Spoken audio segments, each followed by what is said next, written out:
Jean-Claude Larcher, je n'ai pas besoin de vous présenter à nos téléspectateurs, puisque je pense qu'au fil des années, nous avons dû faire une dizaine d'émissions ensemble.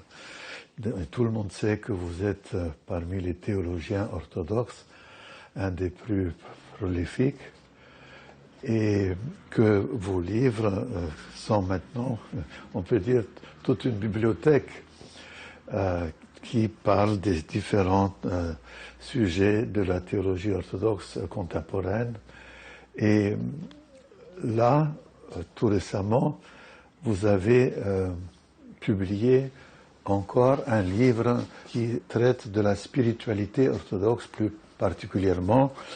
Nous savons aussi que vous êtes le directeur de cette collection aux éditions de l'Âge d'Homme, les grands spirituels orthodoxes du XXe siècle. Et donc, le livre dont vous allez nous parler aujourd'hui parle d'un de ces grands spirituels. Il s'agit de l'higoumène Nikon Vorobiov, qui est pas très connu, mais dont il existait déjà dans les années 80, un livre dont je me rappelle très bien et qui m'avait beaucoup impressionné. Ça s'appelait Les lettres aux enfants spirituels, et c'était publié par Imka Press en russe, et on était tout de suite saisi par le caractère direct et la grande douceur de ce père qui est, d'après ce qu'on a appris maintenant, qui a été un des grands pères spirituels russes, on pourrait dire de la première moitié du XXe siècle. Est-ce que vous considérez qu'il est assez connu maintenant en Russie? Est-ce qu'il est reconnu comme une autorité et ailleurs, peut-être en Occident? Oui, alors il faut dire que, en ce qui concerne la Russie, le professeur Ossipov, qui est quelqu'un de très connu, de très influent, était bien placé évidemment pour faire éditer ces lettres, qui ont eu un très grand succès, qui ont connu de très nombreuses éditions avec une très très importante diffusion à des centaines de milliers d'exemplaires. En France même, outre cette publication russe que vous avez signalée, je dois dire qu'il figure parmi les 7 spirituels de la période soviétique que Hélène Semenov-Tianshansky a rassemblé dans un volume publié il y a quelques années dans la collection Le sel de la terre, et avec d'autres spirituels, mais il est certainement celui qui a laissé l'œuvre écrite la plus importante. Est-ce que vous pouvez nous dire quelques mots sur sa vie, enfin schématiquement, mais quand même, parce que c'était une vie extrêmement, souvent très très difficile. Oui, alors d'abord il est né en 1894 et il est né dans une famille chrétienne mais assez peu pratiquante. Selon lui, ses parents étaient plutôt des gens qui vivaient la foi d'une manière formelle et routinière. Lorsqu'il est au lycée, il subit l'influence de la propagande athée. La révolution n'avait pas encore eu lieu, mais il y avait une très grande influence déjà de la diffusion de l'athéisme en Russie depuis, on peut dire, les années, le début du XXe siècle. Ce n'est pas assez connu. On pense toujours qu'avant la Première Guerre mondiale, tout c'était la Sainte Russie, mais son exemple montre que même dans les lycées, donc à un âge encore assez jeune, il y avait des influences, enfin, d'un sécularisme très poussé. Très, très, très importante, et lui-même donc a perdu, on peut dire, sa foi d'enfant à cette occasion-là.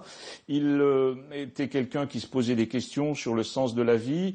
Il a cherché une réponse à ces questions dans les sciences qu'il aimait beaucoup et dans l'étude desquelles il excellait, mais n'a pas trouvé ces réponses. Il s'est ensuite tourné vers la philosophie. Il n'a pas non plus trouvé ce qu'il cherchait. Et c'est à l'occasion d'une crise mystique qu'il a faite à la sortie du lycée, vers l'âge de 22 ans, qu'il a vraiment redécouvert la foi. Et cela s'est traduit par une volonté de faire des études de théologie. Donc il s'est inscrit à l'Académie théologique de Moscou, où il a eu comme professeur notamment le père Paul Florensky. Mais l'Académie a fermé un an plus tard. Donc il a trouvé ensuite... A été fermé, oui bien sûr, par les autorités soviétiques. Et donc là, il a trouvé un emploi de professeur de mathématiques, mais la volonté de s'engager dans l'Église continuait à être très forte en lui. Et donc il a trouvé un emploi comme lecteur dans l'église Saint-Boris et Gleb de Moscou. Et là, au bout de quelques années, il a éprouvé le besoin de s'engager dans la vie monastique et donc il a été tonsuré en 1930 et devenu diacre la même année, prêtre 3 ans après. Mais l'année suivante, c'est-à-dire je crois en 1934, il y a eu une vague de persécution et là, il a été condamné à 5 ans de camp.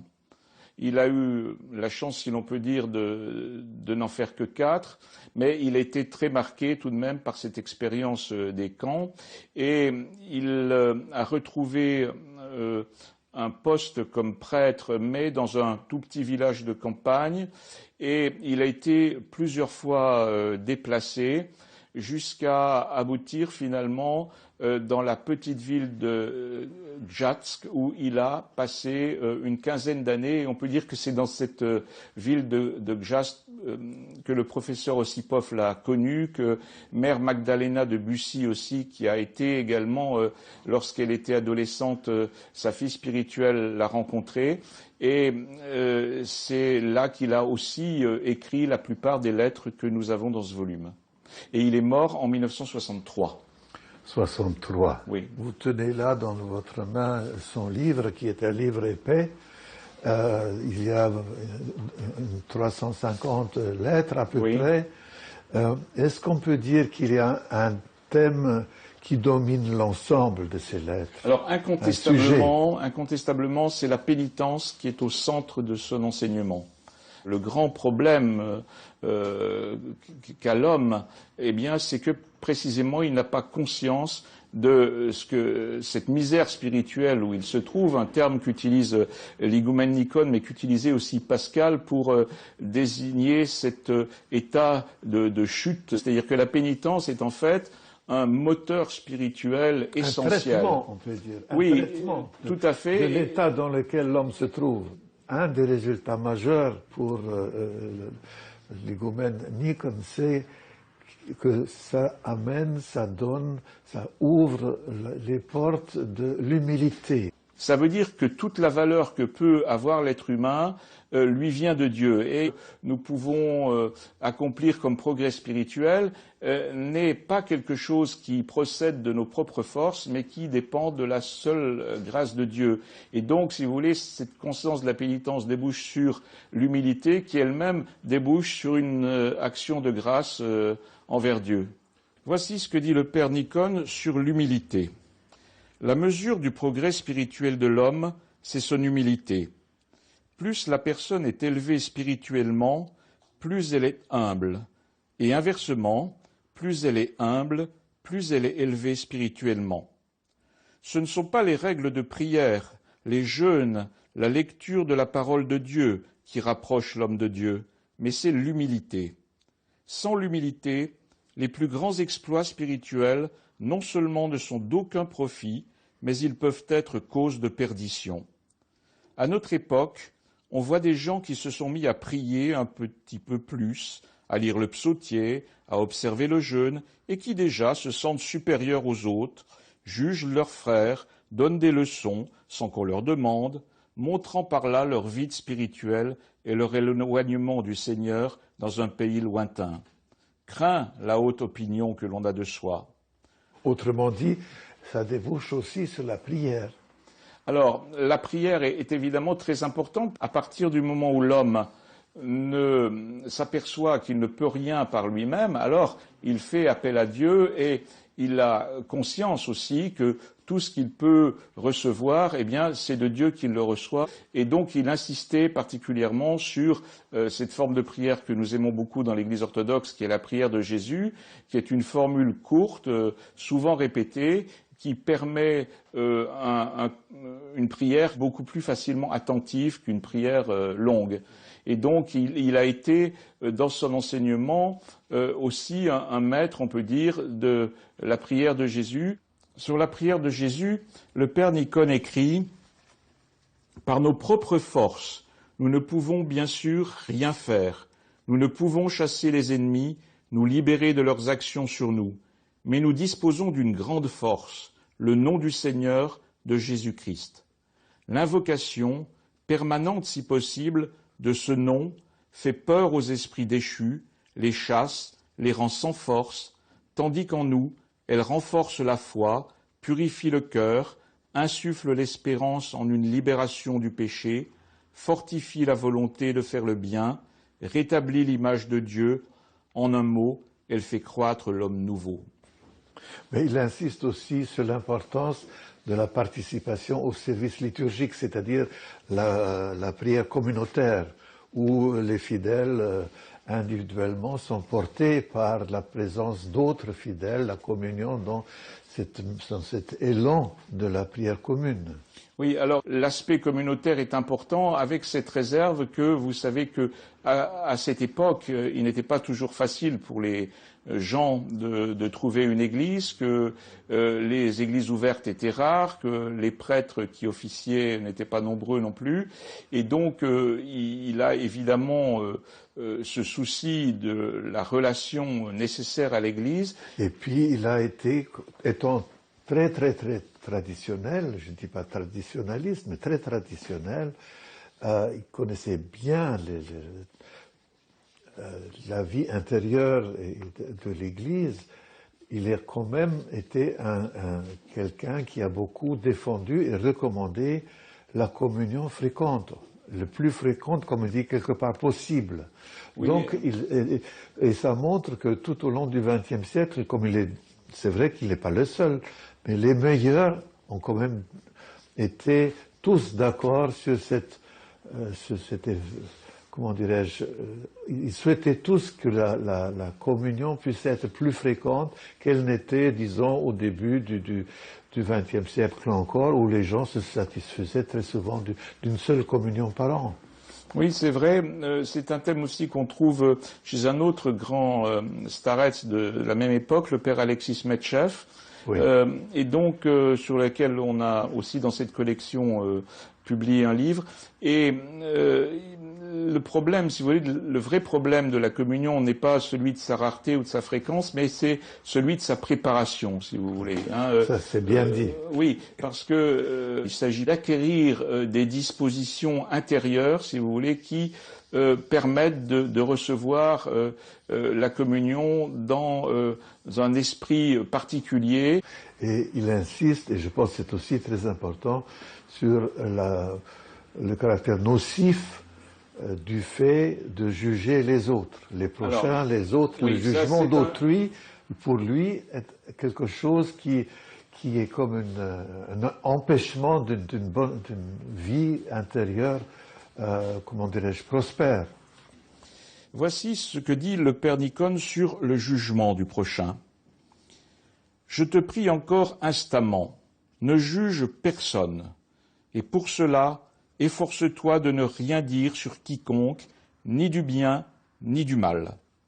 C'est le meilleur moyen de ne pas être jugé dans l'au-delà, car le Sauveur a promis « Ne jugez pas, et vous ne serez pas jugés, ne condamnez pas, et vous ne serez pas condamnés. » Un homme, un moine, vivait d'une vie très relâchée, et quand il vint à mourir, il ressentait une grande joie spirituelle, et il n'avait nulle peur de la mort. Lorsque les anciens qui l'entouraient lui demandèrent quelle vertu cachée il avait pour mourir ainsi comme un juste, il répondit « Le Seigneur m'a fait savoir qu'il me pardonnerait tout et ne me condamnerait pas pour mes péchés, parce que moi-même je n'ai jamais condamné personne. Ainsi donc, toi aussi, avance sur ce chemin facile. Souviens-toi de tes péchés, repens-toi de tout ton cœur, demande pardon à Dieu, et toi-même, demande pardon à tous, et ne juge pas. Alors, le Seigneur te pardonnera tout. Alors, à propos de ce jugement des autres, je pense qu'il est important de souligner que ne pas juger les autres ne signifie pas accepter leurs éventuels défauts ou une sorte d'indifférence par rapport à certains mots et certaines situations graves qui existent et sur lesquelles il faut quand même avoir un minimum de discernement chrétien.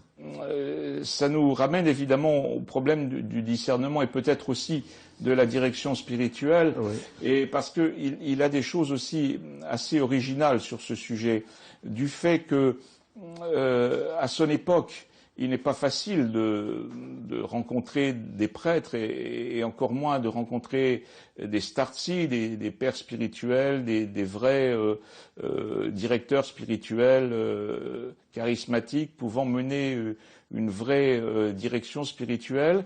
Il a pris position sur ce sujet pour dire à ses correspondants ce qu'ils doivent faire.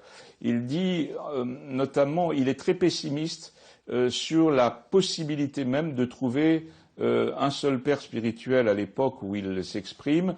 Il dit que lui-même n'en a pas trouvé et donc il conseille dans ce cas-là de lire les pères et il lui-même avait lu beaucoup les pères, oui. Et il y avait un père, je dirais, moderne, récent, voilà, qu'il aimait beaucoup, oui. Et qui est Saint Ignace Brianchaninov. Donc, il y avait un évêque qui a vécu au XIXe siècle et qui a laissé une œuvre importante, on va dire, qui n'est pas extrêmement volumineuse, qui a à peu près 5 volumes, mais qui est vraiment très, très substantielle.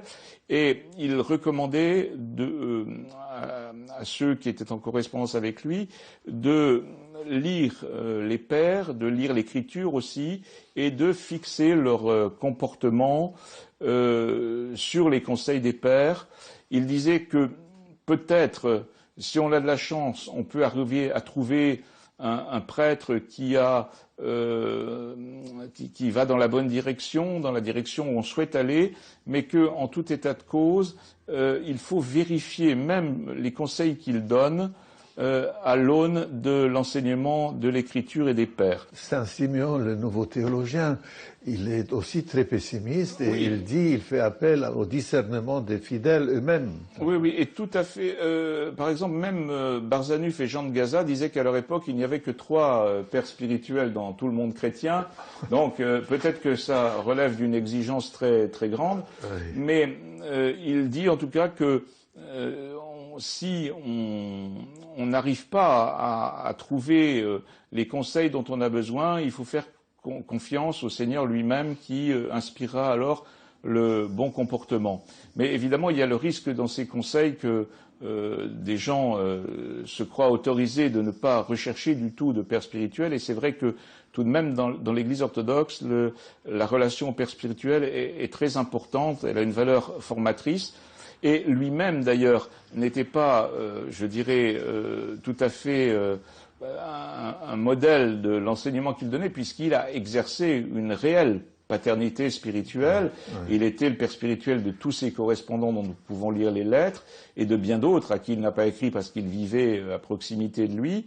Mais dans sa direction spirituelle, c'est vrai qu'il se réfugiait toujours derrière les enseignements des pères. Il évitait de parler par lui-même, il disait, par rapport à tel ou tel problème, tel père a dit, tel autre père a dit. Mais il paraît qu'il donnait aussi des conseils. Est-ce que vous vous rappelez peut-être de quelques-uns de ces conseils qu'il donnait en tant que telle et telle personne? Là où on voit que c'est un vrai père spirituel, c'est que justement il ne cherche pas à avoir un pouvoir sur ses enfants spirituels. Ouais, il leur laisse une grande liberté. Il leur indique des possibilités qu'ils ne voyaient pas, il les oriente vers ces possibilités, mais sans rien leur imposer. Et surtout, il est capable de s'adapter à des cas très différents. C'est-à-dire que à l'un, par exemple, il va déconseiller d'avoir une activité spirituelle trop ordonnée dans un certain sens. Il va lui dire, eh bien, priez un peu, ensuite lisez un peu, ensuite travaillez un peu. Mais à un autre, il va donner une règle de prière très, très stricte et très consistante. Et on voit toujours qu'il agit différemment selon la situation des gens. Et c'est aussi de cette façon-là qu'on reconnaît le vrai père spirituel, parce qu'il est capable d'adapter, si vous voulez, la pratique de la vie chrétienne au contexte, à la situation des gens, à leur profession, à leur milieu social, à leur état de santé. Et justement, à propos de cet état de santé, il avait une conception, par exemple, par rapport à l'ascèse, qui était très libérale quand les gens étaient malades. Oui. Il pensait que la maladie, ce qui est d'ailleurs un enseignement classique, leur tenait lieu d'ascèse à ce moment-là. Voilà, oui. Et on a aussi l'impression qu'il ne cherchait pas le pouvoir sur les personnes. Non, jamais. C'est un homme, comme vous l'avez dit dans votre présentation, qui était très doux, au fond. C'était un vrai père. Il était extrêmement compatissant par rapport à la situation des gens. Et il recommande d'ailleurs beaucoup la compassion. Et à ce propos, il faut dire qu'il pleurait souvent, qu'il a des propos extrêmement tendres, extrêmement émouvants par rapport à ses enfants spirituels dans toutes les lettres qu'on pourra lire, et on sent que sa seule volonté, c'est de leur venir en aide, c'est de les aider aussi à devenir des adultes, à croître et à devenir des adultes en Christ. Sur le père spirituel, le père Nicone écrit: la question que tu poses à propos du directeur spirituel est une question grave, mais y répondre maintenant positivement, c'est-à-dire trouver un père spirituel expérimenté, semble quasiment impossible. Actuellement, on ne peut trouver au mieux que quelqu'un qui a les mêmes idées, qui marche dans la même voie et auprès de qui l'on peut prendre conseil, et encore. Il faudra savoir vérifier ces conseils à la lumière de la parole de Dieu et des écrits des saints pères. Saint Antoine le Grand prenait chez chacun ce qu'il avait de meilleur. Toi aussi, efforce-toi de prendre chez tes proches le meilleur qu'ils offrent. Apprends comment ils ont gagné et gardé ce meilleur. Je pense que de nos jours, vu l'absence de père spirituel, c'est le Seigneur en personne qui guide ceux qui désirent sincèrement suivre son chemin. Il me reste une question. Vous dites quelque part que le père Nicone est un spirituel moderne et que dans sa direction spirituelle, il y a des traits qui sont particulièrement adaptés au monde dans lequel nous vivons. Est-ce que vous pouvez indiquer peut-être certaines attitudes, certains conseils qui montrent cette modernité? Oui, alors, un de ses enseignements très intéressants, c'est qu'il pense que très peu de gens à notre époque, y compris parmi les moines, sont capables de mener la même ascèse que les anciens. Il dit que nous sommes à une époque où les gens sont devenus faibles, y compris même ceux qui se sont engagés dans la vie monastique, et que la principale ascèse consiste pour les gens, en fait, à supporter les épreuves qui leur viennent de la vie, c'est-à-dire des épreuves qui viennent du travail ou de l'absence de travail, des difficultés familiales éventuelles, de la santé aussi. Évidemment, en premier lieu, les problèmes de santé, et que donc être patient, accepter ce qui nous arrive de manière paisible, en mettant sa confiance en Dieu, eh bien, c'est quelque chose qui est capable de sauver l'homme contemporain.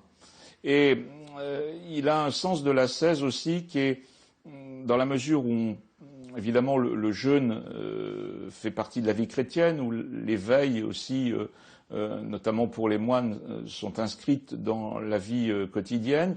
Il a un sens de l'ascèse qui est très intéressant parce que c'est un sens très équilibré. Non seulement il considère que les excès doivent être évités, mais qu'ils peuvent être nuisibles et qu'il faut donc s'en garder parce que très souvent ça peut nous priver des forces dont nous avons besoin pour mener la vie spirituelle. Ça peut aussi susciter de l'orgueil, et à ce moment-là, si on mène une ascèse très dure, mais qu'on la mène par orgueil, alors on a perdu le bénéfice de tous ces efforts. Il pense aussi que, en fait, on doit toujours, quand on mène une ascèse quelconque, évaluer le profit spirituel qu'on en tirera. Et donc, si une ascèse plus grande se traduit par un bénéfice spirituel moindre, il faut l'éviter. Si au contraire, en réduisant l'ascèse, on arrive à mieux approfondir sa vie spirituelle, eh bien, il faut ne pas hésiter à réduire cette ascèse. Et donc, il faut vraiment, si vous voulez, en faire non pas une fin en soi, mais un instrument au service de la vie spirituelle, un moyen subordonné, nécessaire, utile, mais qui doit garder son rang de subordination et ne pas prendre la première place, avec l'illusion parfois que nous accumulons des mérites ou que c'est par cette ascèse que nous pouvons être sauvés. Il dit et ce n'est pas un but en soi. Ce n'est pas un but en soi, et là je peux aussi vous lire un petit texte à ce sujet. Volontiers. Sur les épreuves, le Père Nicone dit « Actuellement, nous sommes parvenus à une phase de l'histoire humaine où l'on ne fait son salut qu'en endurant les épreuves sans se plaindre, en gardant confiance en Dieu et en sa miséricorde. Personne, de nos jours, ne peut faire son salut autrement. Il ne reste pour notre temps qu'une seule voie, la patience devant les épreuves. Saint Isaac le Syrien écrit « Plus que la prière, plus que le sacrifice, ce sont les épreuves qui ont le plus de prix. Il faut entendre par là toute épreuve que nous acceptons sans nous plaindre. Quand on accepte ainsi l'épreuve, elle peut être considérée comme une épreuve pour Dieu. Notre croix personnelle se transforme en croix du Christ et nous sommes sauvés par elle. Comme nous souffrons avec le Christ, nous entrons avec lui dans sa gloire, dit l'apôtre saint Paul. » Merci beaucoup. Merci à vous, Père.